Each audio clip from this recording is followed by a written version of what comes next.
সাবেক ও বর্তমান শিক্ষার্থীদের মিলন মেলার মধ্য দিয়ে দেশের ঐতিহ্যবাহী শিক্ষা প্রতিষ্ঠান হলিক্রস কলেজের ৭৫ বছর পূর্তি অনুষ্ঠানমালা শেষ হয়েছে। সমাপনী পর্বে প্রাক্তন সফল শিক্ষার্থী ও শিক্ষকদের সম্মাননা প্রদান করে প্রতিষ্ঠানটি। ৭৫ বছর ধরে লালন করা সত্য, প্রজ্ঞা ও উৎকর্ষের আদর্শ ভবিষ্যতেও অটুট রাখার প্রত্যয় জানিয়েছে হলিক্রস কলেজ। লায়লা নওশিনের রিপোর্ট। বাংলাদেশের ঐতিহ্যবাহী নারী শিক্ষা প্রতিষ্ঠান হলিক্রস কলেজের প্রতিষ্ঠার ৭৫ বছর উদযাপনে দেশি বিদেশি অতিথি এবং প্রাক্তন ও বর্তমান শিক্ষার্থীদের অংশগ্রহণে উৎসব মুখর হয়ে ওঠে কলেজ প্রাঙ্গণ। দীর্ঘদিন পর প্রিয় শিক্ষা প্রতিষ্ঠানে এসে উচ্ছ্বাস প্রকাশ করেন প্রাক্তন শিক্ষার্থীরা।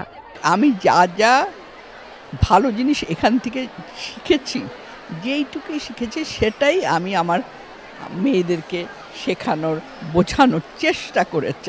My message to the current student is this: please hold this glorious up, never let it fall down. নিজের বাড়ি বলে থাকি আমরা হলিক্রস কলেজকে। এত বছরের গ্যাপে ফ্রেন্ডদের সাথে আবার দেখা হচ্ছে, খুবই আনন্দ লাগতেছে। এই কলেজটা আমাদের আবেগ, সবার সাথে দেখা হয়ে খুব ভালো লাগছে। সমাপনী অনুষ্ঠানে বক্তৃতা করেন ঢাকা মহাধর্ম প্রদেশের আর্চ বিশপ ও কলেজ পরিচালনা পরিষদের সভাপতি।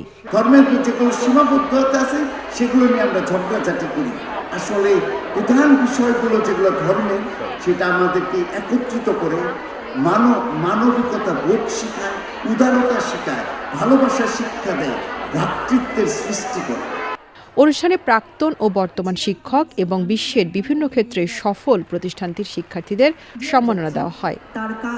রাজধানীর পূর্বাঞ্চলে হলিক্রস কলেজের দ্বিতীয় ক্যাম্পাস নির্মাণের ঘোষণাও দেওয়া হয় সমাপনী অনুষ্ঠানে।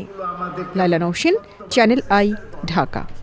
নতুন রিন গভীর থেকে পরিষ্কার করে কাপড়কে রাখে নতুনের মতো উজ্জ্বল। নতুন রিন অ্যাডভান্সড পাউডার।